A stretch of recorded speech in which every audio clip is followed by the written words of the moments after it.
the West Branch Witch. This witch is pretty famous in Ohio. So legend goes that there's this witch that many people have encountered in West Branch State Park. This witch tends to dress head to toe in all black. The first appearance was reported in 1960 by a man named B.A. Evans. He recently purchased a piece of land and later discovered a small cemetery on it. The cemetery contained 7 gravestones surrounded by a 40-inch wall. The gravestones are apparently from a family named the Elliots. Now, the headstone that gets the most attention is that of Clemenza. Clemenza was apparently killed by a group of townspeople after being accused of being a witch. As a result, she was pressed to death. A wooden board was placed on her, and then on top was piled with stones until, her body was crushed by the weight. To this day, her grave is marked by a pile of stones that rests on top of it. Now it's said that she haunts the graveyard and the surrounding area. In fact, on her graveyard is a curse that says, and I quote, "Remember youth as you pass by. As you are now, so once was I. As I am now, so must you be. Prepare for death and follow me." Now, if you read it out loud by her grave, she will apparently chase you away. Apparently, this whole legend is real though, and there is a curse upon her grave. One night, a group of hooligans took stones from her grave, which, hello, you're not supposed to do. Well, on the car ride home, they got into a deadly car accident and everyone in the car died except for one boy. That was the one boy who didn't take a stone from her grave. Had he done so, he wouldn't be here today.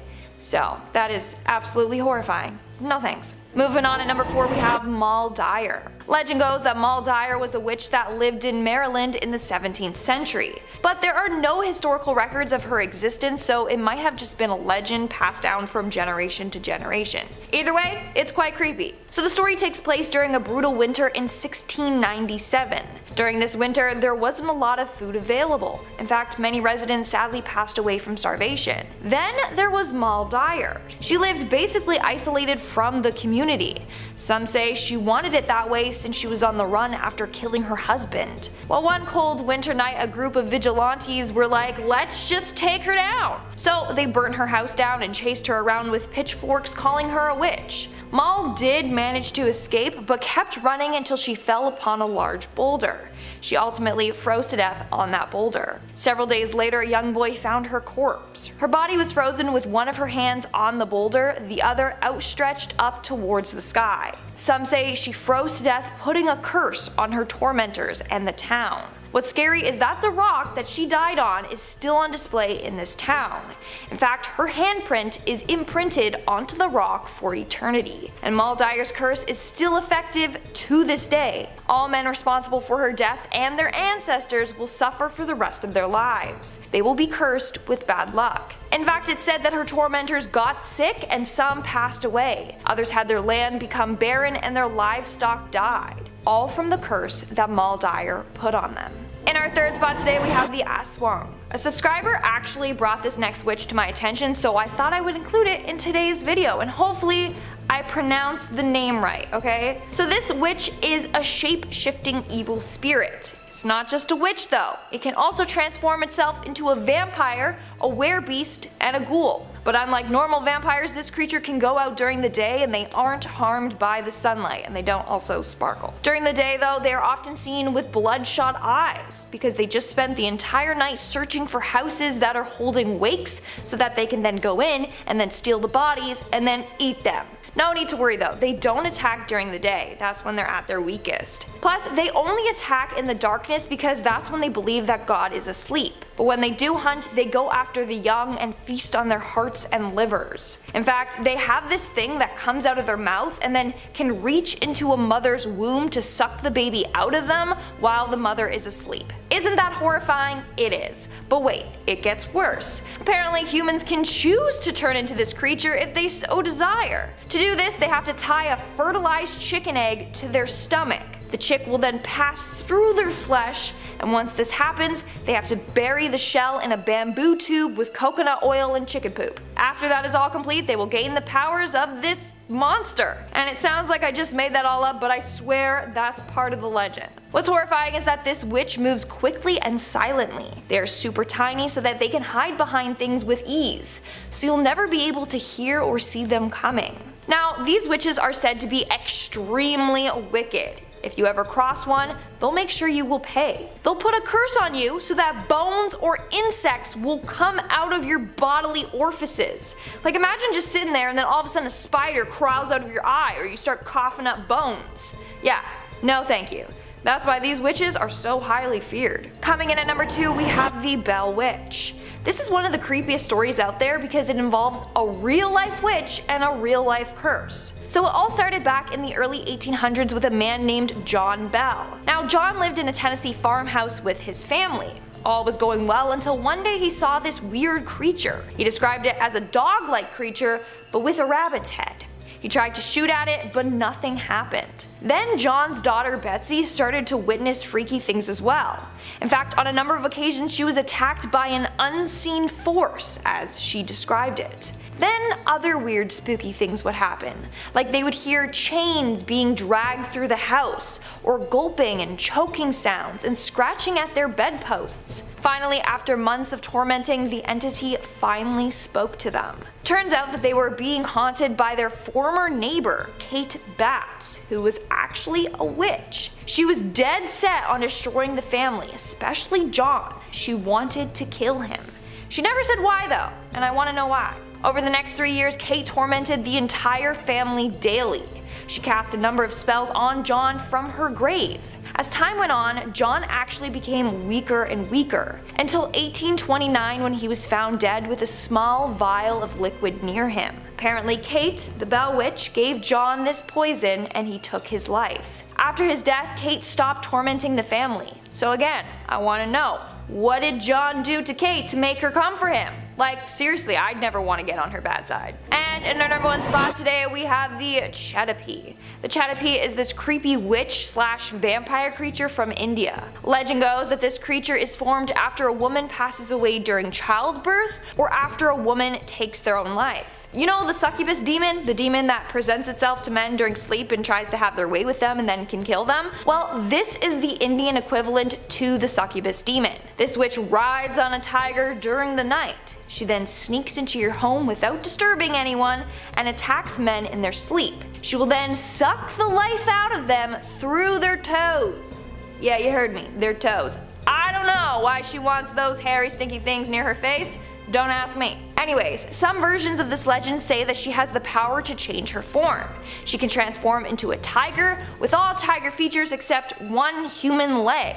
She also has hypnotic powers. She can cast a spell on the entire household so that everyone is in a trance-like state and won't wake up upon her entering. That's how she can come and go with ease. Now, this witch is so powerful that she can come after the strongest of men. And just like the succubus demon, she won't kill the man in one night. So she will revisit the house over and over again, slowly draining the life out of the man.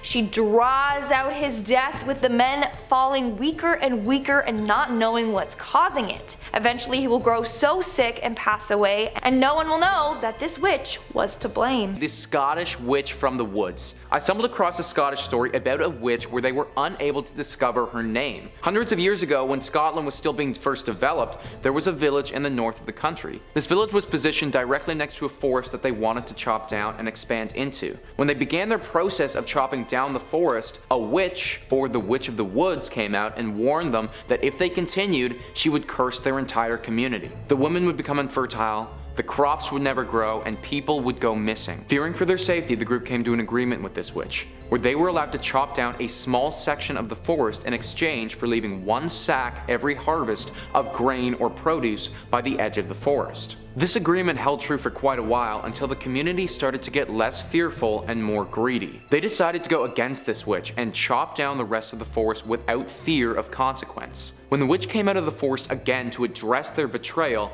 they refused to listen, and they hung her immediately. Right before she was executed though, she said that the new price was 3 bags of grain. This fell on deaf ears though, except for one fearful farmer that decided to heed the warning for a little while. The community went on thriving until once again that farmer's fear was replaced with greed. He stopped delivering the grain, and that very same day his youngest daughter went missing. The community looked everywhere, but nobody could find her until somebody checked the mill. Through the bricks and all over the walls blood started dripping down to the ground, and they knew exactly where his daughter went. That mill has since been torn down, but it was replaced with a silo, and to this day, the locals in that area still think that that silo is haunted by the Scottish witch in the woods. Number 4 on this list goes to the Paisley Witches. The Paisley Witches are actually nicknamed after the town of Paisley in Scotland, where these witches were based. Christian Shaw was an 11-year-old girl who was the daughter of a higher up in the Scottish community. It was this 11-year-old girl who fell victim to the curse of several witches. It started with a deep sickness that manufactured itself like any other: fevers, chills, exhaustion. But some reports say that it became much more than that. The story goes that Shaw on one occasion levitated from her bed, and on another occasion started chanting some deep curse. It was clear to everybody involved, including Shaw, that some form of Scottish witchcraft was afoot. Now, she made it evident that she believed multiple witches were involved in causing her ailment, 7 of them in fact. A trial was held for these witches where it was discovered that they all had the witch's mark, or the devil's mark as some like to call it, on their bodies. After this evidence came to light, the jury's decision was easy and all of the witches were sentenced to death. Now, this story was a long time ago, and it's hard to know for certain whether these individuals had anything to do with Shaw's ailment and witchcraft, or if they were wrongly accused, tried improperly, and the story has been exaggerated over time, which frankly is not unlike other potential witch stories during this period. The only thing that we can say for certain though is that the people back then and the 11-year-old Christian Shaw believed wholeheartedly that this group of Paisley witches was just that: witches. Number 3 on this list is Helen Duncan. Helen Duncan was a Scottish witch who traveled throughout Europe and actually isn't that far removed from present day. She died in 1956 and is known by some to be the last Scottish witch. As a young girl, she was considered by most to be a normal, albeit outspoken and loud, growing child. It wasn't until midway through her life that she started seriously practicing witchcraft. Helen garnered a name for herself by regularly performing seances every evening and having the ability to communicate with the dead. During her nightly rituals, she would invite viewers to come and watch. These viewers had reported seeing the materialization of ghostly figures directly in front of their eyes when Helen entered her deep witchly trance. Helen was also capable of and would often excrete a strange-looking ectoplasm from her mouth while she was doing this. And if this wasn't enough, Duncan could also see things that others couldn't. At one point, the ghost of a sailor appeared and talked about a very secretive incident that had happened in World War II that the public, or Helen Duncan, couldn't have possibly known about. After hearing this information, the authorities realized that they couldn't have Duncan revealing any important state secrets about the war and arrested her for witchcraft immediately. It was revealed during her trial that some of her witchy ways were not what people were led to believe though. Like her ectoplasm was simply the regurgitation of a cheesecloth made to look like some type of ghostly substance. Even though some of her abilities were proven to be fraudulent, it still doesn't explain how she was able to accurately predict or say the things that she couldn't have possibly known. Helen Duncan didn't use any of her abilities to harm anyone, but the capability to potentially talk to the dead, it's still very chilling. Number 2 on this list is Thomas Weir and his sister Griselle. What makes Thomas and his sister so scary is that nobody expected them to be involved in witchcraft at all. Up until the end of his life, Thomas was known by most to be a nice man of the community held in high esteem. However, nearing the end of his life, Thomas came clean about who he really was, telling the entire community during a religious service that he and his sister had been performing witchcraft for years, going into deep detail about how they had consistent communication with the devil and had devoted their entire lives to carrying out his bidding. This bidding manifested itself in many different ways, most of which involved causing harm to others, or in Thomas's case, getting it on with animals. Yeah. He was a weird dude. At first, the community barely believed him, but after the sister came out and corroborated his story in detail as well, they started piecing it together. Thomas was always walking around with a big black staff. The neighbors had reported hearing strange sounds in the evening coming from their home and weird lights going off. Suddenly, the guy that everybody thought they knew as their nice, friendly neighbor was somebody else entirely. Reports say that when he was burned at the stake, he took far longer to die than a human should. Also, his staff was burned with him, and it emitted an extremely strange sound and moved in unnatural directions when it was burning, as if it was being possessed by some force. I suppose that in the case of Thomas and Griselle, they had done such a good job at hiding their identities as witches and had been extremely methodical with their their crimes, that before they died, they just had to let the world know just how evil they actually were. Number 1 on this list is Isabelle Goudie. Isabelle was a Scottish witch from the 1600s, and frankly, she did everything. Through several confessions that she made on her own accord, without the pressure of torture or coercion from higher ups, Isabelle admitted to taking part in a wide array of witchcraft activities.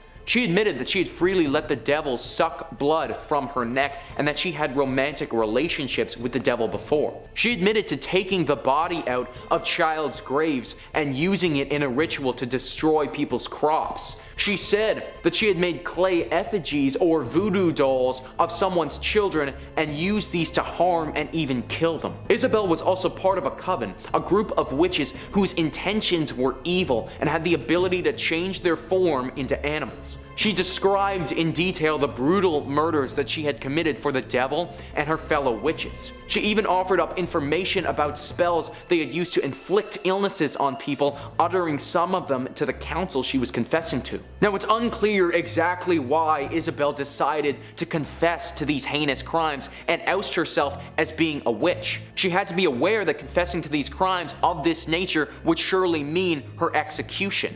It had been said, though, that she felt extreme guilt for her crimes, and that's why she decided to come forward and accept the consequences as they were. Regardless of what her intentions were, though, Isabelle Goudie has to go down as one of the most dangerous known witches in Scottish history. Chedipe. Chedipe is a pretty famous name when it comes to the Salem witch trials because she was the first woman to be accused of practicing witchcraft. So Chedipe was a young slave who was under the order of a man named Samuel Paris.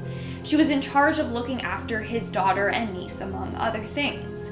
Then in the early 1690s, several young girls all over town began acting strange, his daughter and niece included. The girls would contort their bodies, bark like dogs, and babble and cry hysterically, almost as if they were possessed. They also would complain of bruises and pinch marks appearing randomly on their body. So immediately, people thought that they had been cursed by a witch. When she was put in front of a court, at first she denied any involvement. But eventually she admitted to practicing witchcraft. She claimed that the devil came to her and bid her to serve him. She went on to tell this elaborate tale about seeing strange animals, like a hairy creature that walked on 2 legs with wings and a head like a woman. She also talked about a red cat and how she would ride on sticks and was told by the devil to pinch these young girls.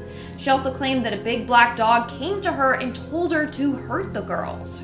Her testimony shocked and scared a lot of people, and we don't know if what she said was true or if she was just messing with the people in the court, playing into the whole witch stereotype, or if she really was practicing witchcraft and made a deal with the devil. In the end, she was sent to prison for a year. In 1693, some mysterious unknown individual freed her from jail, and after that, no one heard from her. In our 4th spot today, we have Agnes Sampson. In the early 1590s, King James VI of Scotland started to fear witches. He blamed that witches could cast spells on Mother Nature and conjure up terrible storms. Well, as King James and his wife were sailing back to Scotland, they encountered 2 very dangerous storms. Immediately, he was like, "It was the witches, they're out to get me!" And then he was determined to get them. So he started a witch hunt. Of the 70 people accused of being witches, one of them was named Agnes Sampson. She was a healer and midwife, but because she had these healing powers, people automatically assumed that she was an evil witch. In fact, growing up, her father taught her about the black arts. She also apparently could give predictions. So yes, she was a witch, but she was not an evil one. Well, eventually she was accused by a woman named Gillis Duncan. Basically, under torture, she confessed to being a witch and then gave the names of other witches. That's when Sampson's name was brought up. She was then tortured as well, and her body was shaved and revealed a witch's mark. In the end, under torture, she confessed to being allies with Satan and said that she conspired to kill the king. She was later burned to death. Now it's said that the ghost of Agnes haunts the Palace of Holy Roadhouse. A number of people have seen her roaming around naked after she was stripped and tortured. Moving on to number 3, we have Malin Matsdotter. In July of 1676, Swedish widow Malin Matsdotter was reported for being a witch. She was reported by her own daughters. They claimed that their mom would abduct a number of children and use them for a number of dark rituals. She was accused during the largest witch trial in Swedish history, the Great Noise. Now, was Malin actually a witch, or were her daughters just looking to get rid of her? Well, sadly, we don't know for sure. She may have indeed been practicing witchcraft, but she wasn't going around abducting kids. That part was never proven. Anyways, when she was put in front of the court, she always maintained her innocence. Her partner, on the other hand, Anna, Simon's daughter Hack, was also accused of being a witch and apologized for her wrongdoings. These two women were the last victims executed for being witches. Anna was decapitated, but for Malin, well, they decided to burn her at the stake. She was the only witch in Swedish history to have been burned alive. Rumor has it that just before she was burned alive, she cursed both her daughters for eternity and gave them over to the devil. When the flames covered her body, apparently she did not scream, nor did she appear to be in pain. For everyone watching, this was further proof that she was in fact a witch. In our second spot today, we have Dion Fortune. Dion Fortune, born Violet Mary Firth, was a psychiatrist, author, occultist, and witch. For Fortune, it all started at the young age of 4. That's when she claimed she started receiving visions. Apparently, the visions were of her being a priestess in her past life. Then at the age of 20, she suffered a mental breakdown as a result of these psychic attacks, as she called them. During her recovery, she found herself drawn to the occult. From there, she began writing a number of books on the occult and witchcraft. In 1924, she founded a fraternity for people interested in the craft. It was called the Fraternity of Inner Light. In the fraternity, they engaged in a number of different practices and rituals. One was the initiation ritual, where the candidate was introduced to magic and witchcraft. The second was evocation, in which people would learn to harness the powers of witchcraft. Furthermore, Fortune was known for her involvement in the magical Battle of Britain. Basically, a number of British occultists joined together to help during World War II by using their magic. Shortly after the war ended, Fortune passed away. It's believed that her great effort in this battle caused her health to weaken and weaken. Nowadays, her influence is still strong for practitioners in the Wicca/witchcraft movement. And in our number 1 spot today, we have Marie Laveau. Although Marie Laveau described herself as a voodoo priestess, a number of people just referred to her as a witch. So Marie lived in New Orleans from 1794 to 1881, but not a lot is known about her life. What we do know is that she turned heads on the streets. Some were terrified of her, others basically bowed down to her. So it's said that the magic she practiced combined Catholic and African spiritual traditions. In fact, she was frequently called upon to help others. She would visit the sick in prisons, and at one point, the city called upon her for help with the yellow fever epidemic of the 1850s. On top of it all, she owned a large snake that she named Zombie, named after an African god. In fact, many believed that this snake harnessed magical powers itself. Her most well-known case was when she was called to work on a murder trial of a young man. The man's father came to Marie and promised her anything if she just saved his son. The odds were not in his favor. Everyone for sure thought that the verdict was going to be guilty, but Marie secretly placed several charms throughout the courtroom. And guess what? In the end, the man was found not guilty. That's pretty freaky. After Marie's death, her gravesite was frequently vandalized, but not for what you think. That's because legend goes if you draw an X on her gravestone, Marie's spirit will grant you whatever you want. So you had to draw an X on her tomb, then turn around 3 times, knock on her tomb, and then you have to yell out your wish. If in the end the wish comes true, you have to come back, circle the X, and then leave Marie an offering. Here's another legend surrounding Miss Laveau. There's apparently a haunted image of her hanging in New Orleans' historic voodoo museum. Some people say that they can feel Marie's cold eyes watching them as they're looking at this painting. Others say that once you see this image, then Marie will haunt you and even show up in your dreams. In fact, tour guides say that whoever wishes to see this painting must go by themselves, because the tour guides refuse to see this painting themselves. Pretty freaky if you ask me. The Wabanaki Ghost Witch. This is a terrifying witch that scared Native American tribes for centuries. According to their legend, this witch was one who practiced evil magic when they were alive, and when they died, they came back to life as an undead monster. Its name is Skadigamooch. and it craves human flesh and blood. The worst part, if it's coming for you, there's no stopping it. It will kill and devour any and everything that gets in its way. Now, during the day, this witch appears as an inactive human corpse, but as soon as night falls, the corpse comes to life and goes off searching for prey. In fact, it moves fairly quickly. It can transform itself into a ball of light and wisp around fast looking for someone to snack on. Once it finds its victim, it attacks from above, so you literally can't even see it coming. The legend also tells the story of one time this witch attacking a whole group of hunters and warriors. They were out spending the night in the forest when they were all attacked and killed one by this witch. I mean, it normally prefers to attack individuals who are on their own, but in this case, it must have been fairly hungry because it just devoured that whole group of men with ease. The only way to kill this witch is to burn her body right after she dies, or else she will come back to life and make your life a living hell. Coming in at number 4, we have Grilla. In Iceland, during the Christmas holidays, children have to watch themselves if they've been naughty that year. They don't find lumps of coal in their stocking. No, they run the risk of getting eaten by a nasty witch named Grilla. Grilla is depicted as a troll-like witch that lives in the mountains of Iceland. She has the ability to sense misbehaving children, and then she keeps note of all the kids who have wronged. Some depictions of her have her with hooves and 13 to 15 tails. Other depictions have her with nasty dirty nails, ears that droop to her chin, and eyes at the back of her head.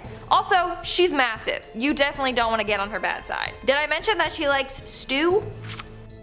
Stew, of course. That's where she puts the naughty children and then eats them right up. I should also mention that Grilla has been married 3 times. In total, she has 72 children. 72 children that she can send after you if you ever do her wrong. Some of these children are said to be murderers, others are said to be pranksters. With her most recent husband, she had 13 children who are called the Yule Men. They're kind of like the dwarves from Snow White, except they're evil. So the Yule Men are all gnome-like creatures that go around torturing households in their own way. They are named accordingly. For example, you have Spoon Licker that will go around licking all your spoons. Then when you go to use the spoon, you get a nasty taste in your mouth. Or you have Window Peeper. He likes to lurk outside your windows and then just watch you do stuff, you know? Sometimes he will even steal the stuff he sees. On the 13 days leading up to Christmas, these Yule lads will visit families one by one. Oh, you thought that was all? No, think again.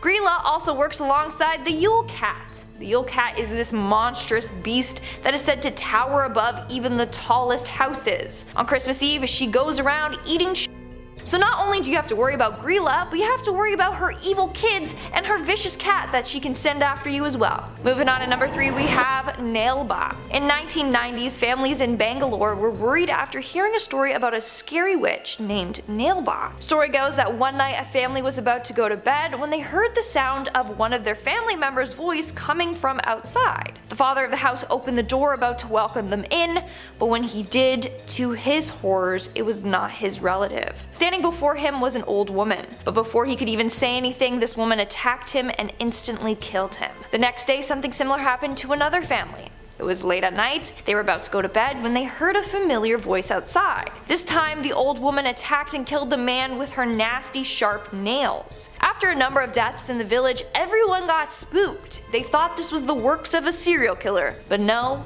it was indeed something much worse. It was the work of this evil witch. And some believe the story to be true, and are fearful that they too will fall victim to her. In order to avoid encountering her, people would write Nailbot on the door, which means come tomorrow. The witch would then see the sign and come again tomorrow to try and kill you. But as long as the words were still written on the door, you were safe for her. You know, like she'd come, oh, I'll come again tomorrow. Oh, okay, I'll come again tomorrow. You know, you get it. If not, she will try to trick you into opening your door for her, and then bam, you're dead.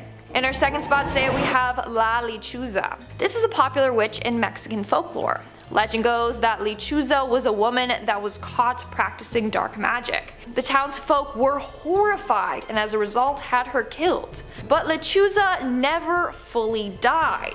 She came back, taking form as a creepy bird lady, and promised she would seek revenge on the town. Now, she is a shapeshifter. She has the ability to look like a normal woman during the day, and then as a huge bird with a human's face during the night. I mean, her name literally means owl in English. So she's just this terrifying owl lady that likes to kill innocent people. In some stories, she is described as being 7 foot tall with a wingspan of 15 feet. She flies through the night hunting her prey. She often will perch on a tree branch and just watch from above. If you hear a bird screech at night, this is a bad omen.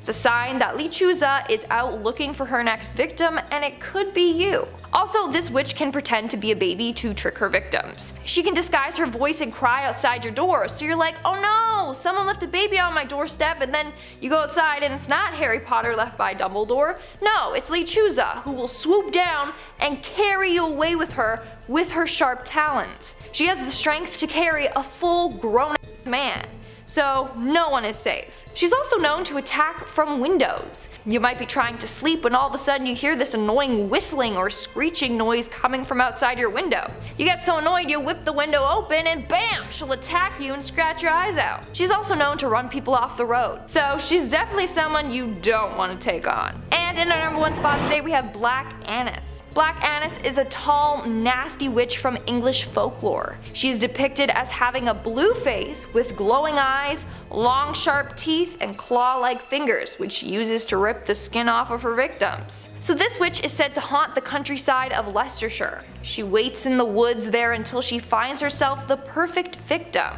She will then pounce on them, rip them open, and feast on them. She likes to drain them completely of blood by sucking it out of them, and then feasts on their insides. To make matters worse, she will keep the deceased with her, and once their skin is completely dried out, she will use the skin and sew it together to make clothes for herself. Like, what the actual hell? It's giving me Buffalo Bill vibes for sure. Due to this legend, kids were told never to go into Dane Hills alone, for that's where she supposedly lives. Not only that, if you're out in the woods and hear a high-pitched howl, you know that she's close. Furthermore, if you listen carefully, sometimes you'll be able to hear her sharp teeth grinding together as she waits for her prey. The North Berwick Witches. North Berwick is a small town in Scotland where some of the most brutal and horrific witch trials took place. It all started during the reign of King James VI. While on his way to get his new bride in 1589, he encountered a series of disastrous storms. In fact, the storms were so bad that he was forced to head back home. He immediately thought that the storms were the work of witches. It didn't help that back then a rumor had started that a witch had sailed out on the River Forth to conjure up some storms. So from then on, King James was dead set on finding these witches. In fact, 70 to 200 women were accused of being witches. Most of them were tortured and then executed. Now, apparently during these trials, he did come across a number of women that admitted to being witches. They claimed that they had all made deals with the devil and were now under his command. They also claimed that they would use one of the churches there to hold their covens. They even said that this was the place where they had summoned the devil himself. In fact, this church was located right on the seafront, so James was like, aha! The perfect place to conjure up storms, all of you are guilty. As a result, these witches were strangled and then burnt at the stake. In our 4th spot today we have Sabrina Spellman. Although she's a fictional character, Sabrina still deserves a spot on today's list. Without too many spoilers, the show The Chilling Adventures of Sabrina is about Sabrina, a teenage witch who on her 16th birthday has to sign her name in the Book of the Beast. Upon doing so, she makes a deal with Satan. She basically gives herself to him in exchange for magical powers. At first, Sabrina refused to do so because she didn't want to give up her mortal life, but later on she was forced into doing it in order to stop a number of evil forces that were murdering many of the townsfolk. Once she signed the book, she is forced to do Satan's bidding. She has to basically bow down to him and do whatever he instructs her to do. In return, Sabrina's magic became even stronger. In fact, she became the 4th witch in all of history to summon demonic blue hellfire, which was then used in order to fight off the Greendale 13. And for her to do that as a relatively new witch is very impressive. Later on in the show, we also realize that Miss Wardwell is evil and is using Sabrina so she can become the Queen of Hell. Sabrina's destiny took a dark shift as soon as she made a deal with the Dark Lord. Although all the witches in the series have signed this book, the Dark Lord specifically needed Sabrina to sign it. Her destiny is far more different than the other witches in the show. Have you guys watched the show? Let me know in the comments below. Honestly, I did, but after season 2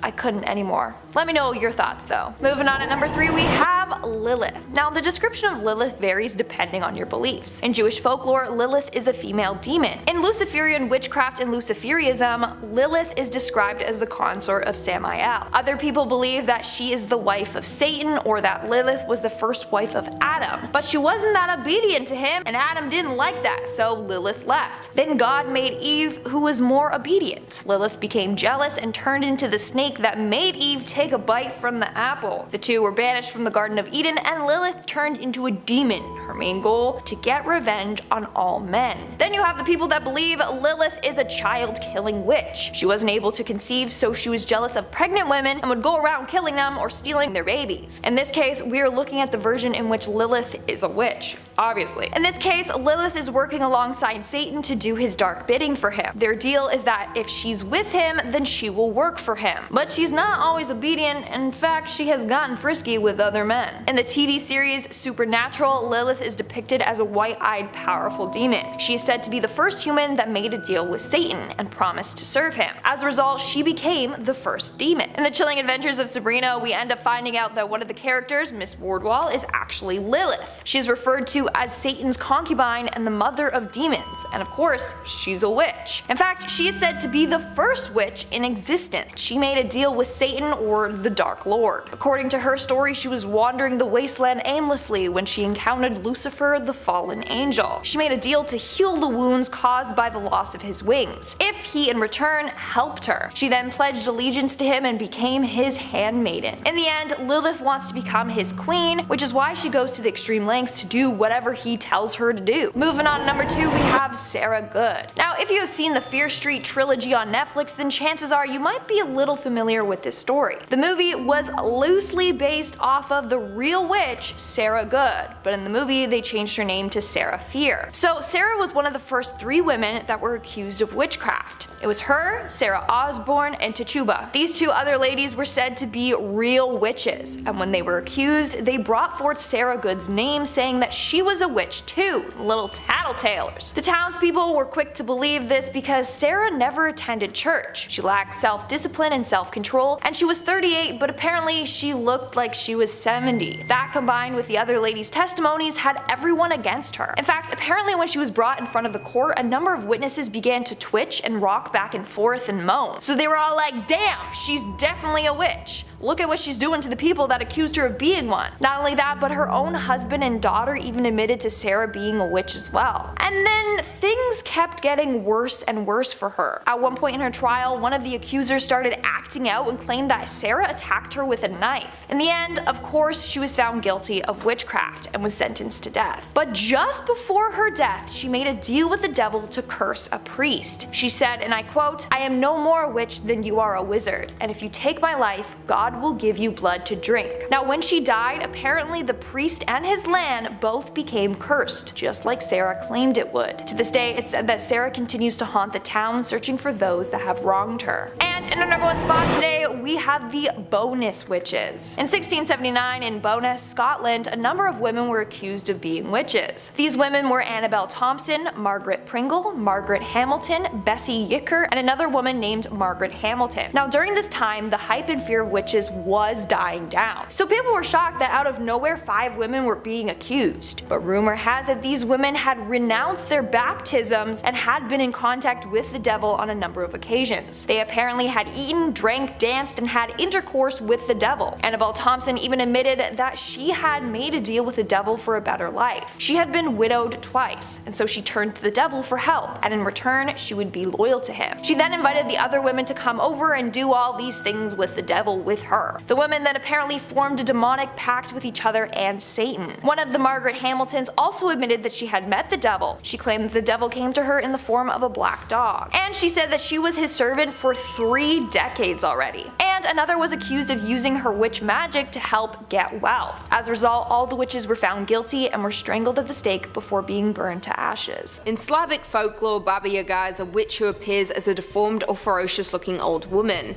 In Slavic culture, Baba Yaga lived in a hut usually described as standing on chicken legs.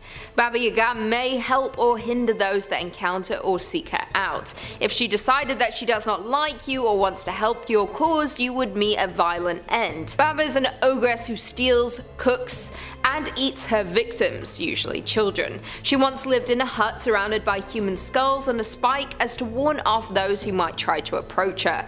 She was banished from the living realm due to her horrible acts. It is said that now and then she is summoned, and when this happens she wreaks havoc on children, taking more victims. Please don't ever attempt to summon Baba Yaga for favor, although she may decide to help if she chooses, but be warned, it may be the last thing you ever do. Coming in number 4, we have Malin Matsdotter. Malin is a Swedish witch accused during the witch hunt of 1668 to 76. She was a widow and was also accused of being involved in her late husband's passing. Her main accusation was from the children of her village. They claimed that she had been abducting them and bringing them to a secluded place to perform a satanic sabbath. Reportedly, she was trying to persuade the children to join her in performing black magic. She was even accused by her own daughters, persuading the court of her guilt. Malin, along with Anna Hack, were the last victims executed for being witches during the Great Swedish Witch Hunt of 1668 to 76. Often referred to as the Great Noise. What makes Malin Matsdotter unique is that she's considered the only witch in Swedish history to have been burned alive. Normally witches were decapitated or hanged before their bodies were burned at the stake, but it appears Malin's refusal to admit to her guilt made the authorities less gracious in their sentencing. Malin firmly maintained her innocence and went out in history. In the end, she refused to shake hands with her daughters. It is said that before her death she gave her daughters to the devil and cursed them for eternity for their part in her sentencing. While burning, Malin did not scream, she did not cry or react to her pain. Some felt this further confirmed her witchcraft. Shortly after her death, one of her daughters was convicted of perjury and she too was forced to walk through death's door. It is now said that if you try to summon Malin, you too will be cursed for eternity like the daughter. She's angry and looking for revenge. You might stand a chance if you are not a woman, as she directs her curses at any woman who crosses her path, as if they are her daughters. But just to be safe, maybe don't try to contact her next time you're near a Ouija board. Coming in at number 3, we have Pesta. Pesta is the witch of pestilence and disease. When she roamed the land of the living, she was known for bringing great disease that killed thousands. It is said she was born during a great plague. From the destruction, she was created to ensure this suffering continued around the world. She is a hideous old woman dressed in black, carrying a rake or a broom. She traveled from farm to farm spreading disease. If she carried a rake, some at the farm would die. But if she carried a broom, all at the farm would die. The Black Plague was first brought to the northern countries via a ghost ship. In 1349, a ship carrying wool set forth from England headed north, but before the ship reached its destination, one by one, they started to get sick and die. Any attempts to quarantine the sick failed. The ship should have sunk or stayed lost at sea, but it is believed that Pesta guided the ship to shore and it reached Bergen Harbour in Norway. I've been there. Rats and fleas on board which carried the plague made their way into the country. The Black Death then spread to Sweden and then into Russia in 1351. This plague was so deadly it killed a third of Denmark's population and half of the people in Norway.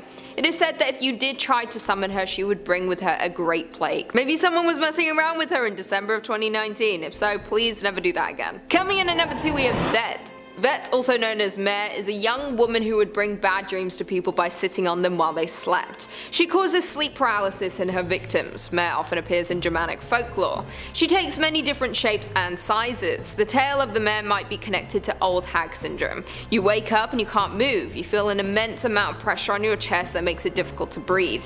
And you can sense or see someone is in the room with you. It can be a frightening experience. For years, people have taken this experience as a physical encounter with a ghost because when it happens, you are fully awake. You can see, hear, smell, and feel. So it feels like someone or something is holding you down. In essence, you are paralyzed. As well as this, when a person wakes too quickly, hallucinations can occur. This explains the smaller percentage of people who report seeing Vet rather than being paralyzed by her. Vet has a good connection with the mortal world. Some say she has somehow found a way to invade our nightmares, as this is when we are most vulnerable. It does not take much to invite her into your mind, so you need to be careful to not think or speak of Vet. Her attack is terrifying, as there is nothing you can do once she has her hands on you. Once she has you, she can hold onto your mind for years, so avoid her at all costs. And finally, in at number 1, we have Sarah Good. Sarah Good is world famous for being the first witch to be killed in the Salem witch trials. It all started on March 1st, 1692, when Sarah Good was charged with witchcraft along with Sarah Osborne and Chedipe. Sarah Good was an easy target for witchcraft. She was a beggar, almost at the very bottom of the social ladder. When Sarah Good was charged, she was a complete wreck. Because of all the stress when she was charged at the age of 38, she looked as if she was 70 years old. To top it all off, she was pregnant and also had a 4.5-year-old daughter named Dorcas Good. She gave birth to the infant she was pregnant with in jail. Sarah Good's trial was not successful. The verdict was decided before the trial. She was a witch. Many people testified against Sarah Good, including her husband and her daughter, Dorcas Good. During her trial, she said that she was muttering psalms to herself. Unfortunately, she could not come up with any of the psalms during the trial, something that was too much of a coincidence. She also never attended church. Even the most trusting Congregationalists would find that a bit odd. In court, Sarah said that she did not attend church because she did not have clothes good enough for church. Unsurprisingly, she was found guilty, and because she refused to confess, she was sentenced to death. She stayed in jail until July 19, 1692, when she was executed. Just before her execution, she was asked to confess. She refused. Instead, she cursed the people, saying, "I'm no more a witch than you are a wizard, and if you take away my life, God will give you blood to drink." It is said that she cursed the land, and a terrible fate followed those responsible for her death. It is said that those who have tried to summon her over the years have been cursed, to either have dreadful luck in their life or meet a tragic end. Holder is a witch who is rumoured to live deep within the forest, secluded from the rest of the world. It is said that if you get lost in the woods, it is usually due to the influence of Holder's magic. She influences children to wander off on their own so that she may trap them. She has also been known to offer magical favours to children who find her. She just requests in return they visit her again with their friends or siblings. Once Holder has captured and trapped the children, she will cook and consume them, leaving no evidence behind that they were ever there. If she doesn't eat the children herself, she will serve them to the next children who find her home as a sick punishment. It is believed that Holder once had a daughter. The daughter was evil and was using dark magic to hurt people, including the rest of Holder's family. When Holder lost everyone who she cared for, she destroyed her daughter to make sure she could never hurt anyone again. Since then, she has spent her days luring children to her and destroying them as she did her own daughter. So don't wander off if you're ever walking in the woods, and absolutely do not summon Holder, or you might notice kids going missing around your neighbourhood. Coming in at number 4, we have Agatha Harkness. Agatha is one of the original witches from Salem, though she was not caught. She started as one of the lower witches of her coven, but quickly rose in the ranks amongst her fellow witches. It is said that she practices dark magic. Her mother was once one of the greatest witches. She was confronted by the rest of her coven for practicing dark magic, something that was not allowed. They attempted to destroy her for her crimes, but they did not realize how strong her power was.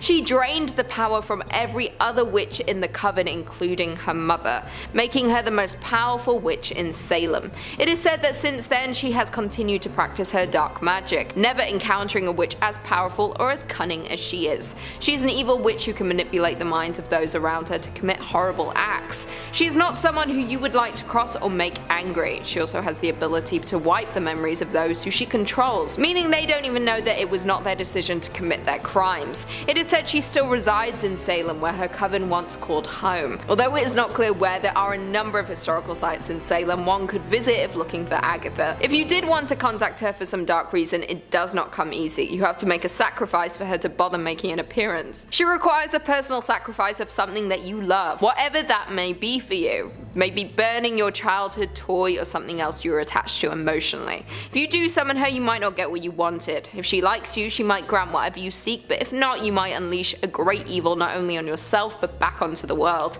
I think it would be best for everyone that we leave Agatha to whatever realm she is currently hiding in. Coming in at number 3, La Llorona. Is she just a legend, a ghost, or maybe a witch? Some believe La Llorona to be a powerful witch. How else would she have remained so strong in the mortal realm after her death and able to trap so many victims? The story of La Llorona is that long ago a woman named Maria married a rich man with whom she eventually had 2 children. Then their marriage hit a rough patch. Her husband spent less and less time at home, and whenever he was home he paid attention only to the children. Eventually she sees him with another woman. Enraged beyond reason, some versions claim Maria drowned her 2 children, but she immediately regretted it, crying out, "Oh my children!" Maria is sometimes said to have drowned herself afterwards. However, not everyone believes that she did drown herself. Some say her rage sent her deep into seclusion, where she turned mad and began studying dark magic. She wanted revenge from what her husband had done to her, but she got lost in her grief and rage and forgot her original reason. All she could think of now was her children and the anger she felt. Now she roams the earth looking to steal children from their mothers. Children are warned not to go out in the dark, for La Llorona might snatch them, throwing them to their deaths in the flowing waters. There is one warning: if La Llorona is stalking you as one of her next victims, you will hear her crying. Once you hear this, there is little that can be done to stop her. If you were to summon her, she would not benefit you in any way. There is no bargain you could strike with her. She only knows pain and destruction. Coming in at number 2, we have Sally the Dunstable Witch. The story of Sally came from the late 19th century about an elderly woman who lived in Dunstable, Bedfordshire. She was allegedly a little old lady living alone with her cat. When perhaps out of boredom or being fed up with her life, she turned to the dark arts. Allegedly, the town found out about her practicing dark magic. They stormed her house and pulled her into the town square. They proceeded to burn her at the stake. But Sally had planned for this. Somehow, she found a way to survive the burning and took a new form. As she burned, she cursed the village and promised to get revenge. On her return, she was plaguing the church, performing her magic to make the village believe the devil was among them. Scared, they called in an exorcist. He discovered Sally and her magic. It is said that he backed her into a corner and was able to trap her. Once trapped, they buried her in the graveyard. It is said that they gave her grave a peephole, as they always wanted to tell that she was still in there. The townspeople were terrified she would once again return to terrorize them. She is still used as a tale to this day to get the children to behave, saying if they didn't, she might return. Maybe if you found her grave, you could peer in to see if she is still trapped, or maybe she's already escaped. And finally, in at number 1, we have Guahona. The Guahona is a creature in Cantabrian legend resembling a disfigured human female. She is thought to resemble one of the many forms of witches and hags of medieval Europe. She is covered from head to toe in an old thin black cloak. Her hands and feet are gnarled legs. Her face is yellow and consumed by rough and hairy warts. Her eyes are tiny and bright as stars. Her aquiline nose and mouth contain a single black razor-sharp teeth, which extends long enough to be under her chin and used to suck blood. The creature only appears at night. It is unknown where she is meant to sleep during the day, although it is suspected to be hiding underground. Guahona invades homes without getting noticed and walks silently towards healthy young children to suck their blood in their sleep by sticking her tooth into their veins. She does not kill them, instead leaving them almost bloodless, so when they wake up in the morning they will be tired, pale and discolored, so looking like me. Guahona also attacks adults. Why do all witches seem to hate children? It seems if you summon any of these witches, you'll be putting children in danger. Being drained of all your blood does not sound like a nice way to die. Julia Brown. Julia Brown was a well-known voodoo practitioner and witch in her small town in Louisiana. People knew her for her charms and her curses, as well as the creepy songs that she would sing on her porch with her guitar. In her community, people would come to her and she would perform a number of different rituals for them. That was until people started to take advantage of her, so she started to get back at them. When they came to her, she would scare them by telling them predictions like they're gonna die soon or bad things were coming for them. Then the locals were like, "Hey, what's going on with her?" Close to her death, Julia started to act strange. She would constantly sing songs about her death and how she would get revenge on the town. One song that she would sing goes as so: "When I die, I take the whole town with me. When I die, I take the whole town." Not a very cheery and upbeat song if you ask me. In fact, no one knew what she was talking about until the day that she passed away. On September 29, 1952, Julia passed away. On that day, the town came together for her funeral. Well, as they were lowering her casket into the ground, rain came down hard. This rain later turned into a disastrous hurricane that wiped out the entire town. So it's believed that before she left, she put a curse on the town, which is what she meant by "when I die, I'm taking the whole town with me." Over the years, a number of people have attempted to rebuild the town, but every time they do, it ends up getting destroyed again. maybe her curse is real then. In our fourth spot today we have Gerald Gardner. Gerald Gardner is often called the father of modern witchcraft, and that's due to the fact that he founded Wicca. Although technically he learned it from a group of people and then went on to just write about it, so they gave him credit for it. But anyways, basically back in 1939 he said that one night he encountered a group of women who claimed to be witches. They stripped him of his clothes and put him in the middle of a ceremonial circle. The circle was lined with naked women, and they showed him their ways. From there, he learned briefly about Wicca and thought, hey, this is great, let's preserve this and make sure that everyone knows about it. In 1954, he actually created a book titled Witchcraft Today that teaches others how to embrace Wicca fully. He then went on and became obsessed with the occult. In fact, it's believed that a number of Wiccans and pagans were saved partly because of him. They could come out and be like, yeah, I'm a witch, without fear of being hanged or burned alive. To this day, he's one of the most relevant witches in history, but also one of the more controversial ones. In our third spot today, we have Mother Shipton. Mother Shipton, otherwise known as Ursula Sonthiel, was born in 1488 England. Legend has it that she was born during a massive thunderstorm and her mother gave birth to her in a cave. Her mother was only 15 at the time and was stuck raising Ursula in that cave by herself. That was until the monastery took her mother in and a local family took Ursula in. Eventually her mom was taken to a nunnery and they never saw each other again. Growing up, Ursula had a hard time fitting in.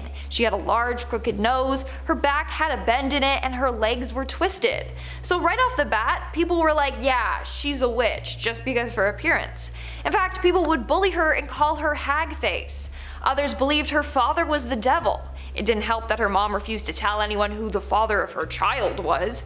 So people were like, yeah, for sure, her father's the devil. Not only that, she would spend a lot of time by the cave that she was born in. Now, how did she get the name Mother Shipton? Well, eventually she went on to marry a man named Tobias Shipton, and she took his last name. She eventually did partake in witchcraft and would make magical remedies for the sick. So people called her Mother Shipton because she was like a mother to all. At one point in her life, she became psychic and could see into the future. Soon after, she was called the Narrenborough Witch. She made a living off of predicting and sharing the future with others. Moving on to number 2, we have Isabelle Goudie. Isabelle Goudie was a Scottish woman from Aldern, a village near the Scottish Highlands. She is well known in history because in 1662 she confessed to witchcraft and may have been executed. We actually don't know because there's no official record of it, so it's a mystery. Basically, during that time, if you were thought to be a witch, they would torture you until you admitted to being one, even if you weren't actually one. Well, Isabelle's case sparked a lot of interest because she admitted to being a witch willingly without torture or anything. And she went into great detail on everything that she was doing. She gave 4 separate confessions given over a 6-week period. For example, she said she made a pact with the devil and had been engaging in intercourse with him. She also said that she was part of a coven and would cast spells on the community. She claimed she put a curse on some male authority figures who she felt victimized by. She also cursed her landlord for being a pervert and put one on the local church minister. Lastly, she also admitted that she had the ability to turn into animals and that she was interacting with fairies. Over the centuries, a number of people have analyzed Isabelle and have come up with some explanations for her actions. One is that she suffered from psychosis or hallucinations, whereas others think it was a ploy to get maybe a more lenient sentence. But of course, you still have the people who believe that she was an actual witch and did everything that she admitted to doing. And in our number 1 spot today, we have La Voisin.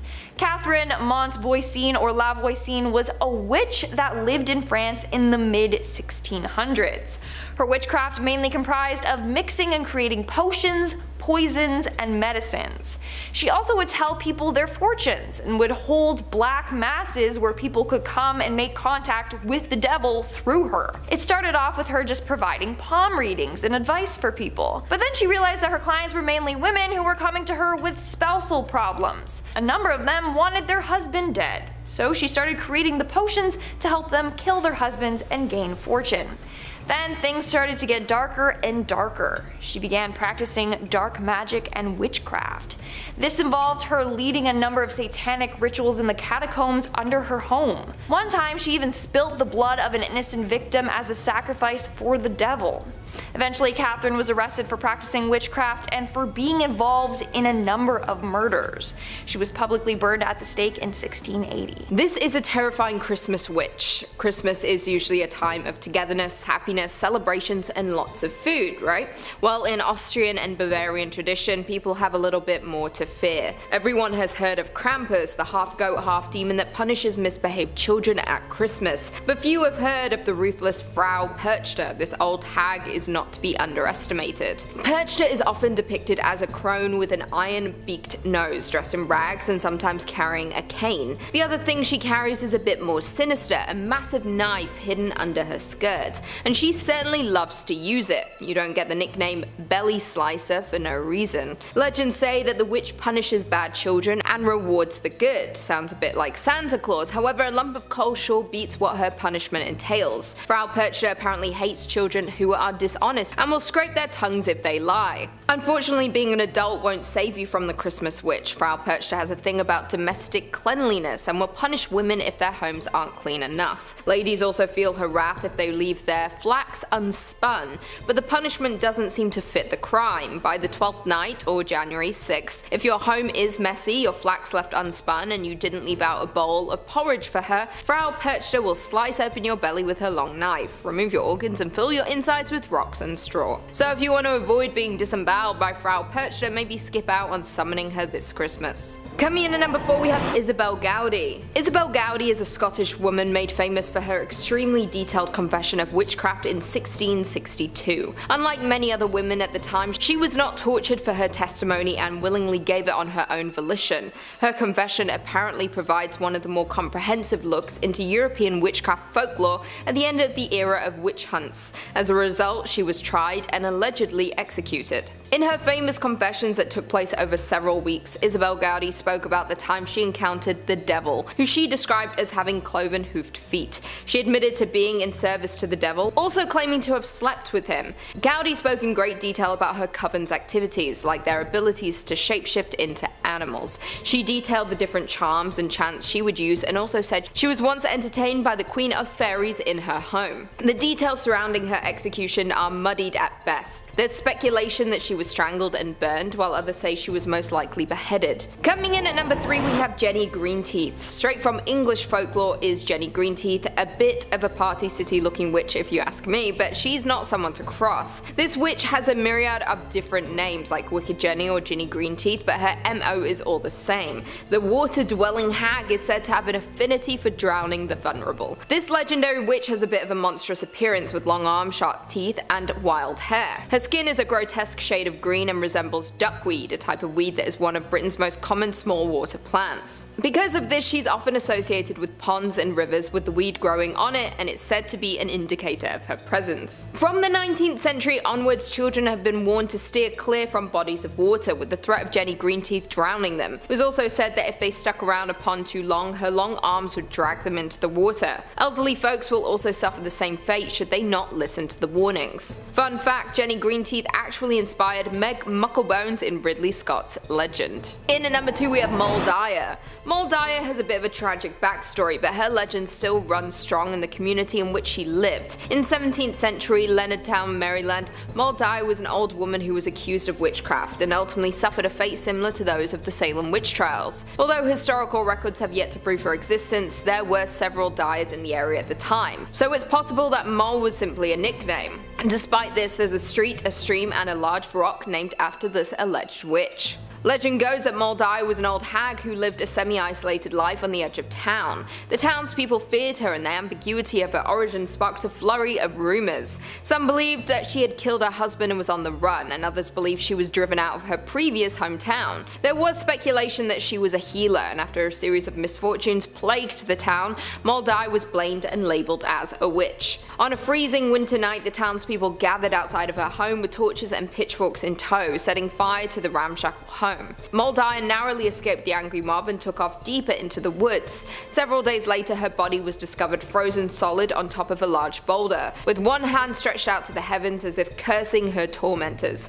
In the years after her passing, they say that the lands became uncharacteristically barren, livestock died, and the men responsible for leading the mob suffered bouts of terrible luck. Today, Moll Dyer is said to haunt the lands in which she died and can be found on the coldest of winter nights. The imprint of her body is apparently still embedded on the rock that she died on and is even on display in the town. Many believe that Moll Dyer partially served as an inspiration for the entity from the Blair Witch Project. We all know how that ends, so I would not recommend summoning Moll Dyer. And finally, in at number 1 we have the Bell Witch. In the top spot is none other than the infamous Bell Witch. The legend of the Bell Witch haunting is a staple in southern United States folklore, and a terrifying story at that, so terrifying that it even captured the attention of a US president. In the early 1800s, John Bell and his family settled in Tennessee on 320 acres of farmland along the Red River. For their first 10 years their life was good until one day things changed. Strange paranormal occurrences began to plague the family. They would hear pounding on the walls, chains rattling, and John Bell even saw a peculiar and unnatural looking creature. It had the head of a rabbit and the body of a dog. The haunting progressed and soon the entity was snatching blankets off of the children as they slept and even began to develop a voice. The family would hear faint whisperings and what sounded like an old woman singing hymns. The activity only got worse and the entity began attacking the Bell's youngest daughter, Betsy Bell, leaving welts and handprints all over her face and body. Its voice strengthened over time and they would hear it quoting scripture, carrying on intelligent conversations and still singing hymns. Word of the supernatural phenomena spread like wildfire and even garnered the attention of Andrew Jackson before he became the 7th president of the United States. When Jackson and his men went to investigate the claims, one man from his entourage was allegedly attacked by the Bell Witch and said he felt pins being stabbed into him and was being beaten severely. Some allege that Jackson later said that he would rather fight the British at New Orleans than fight the Bell Witch. Maybe for good reason too, because John Bell became the main subject of her wrath. The Bell Witch apparently tormented him and caused a steep decline in his health. John Bell eventually died and the witch took responsibility, claiming she had poisoned him. The Bell Witch is said to still haunt the property today and is regarded as one of the most famous pieces of southern lore.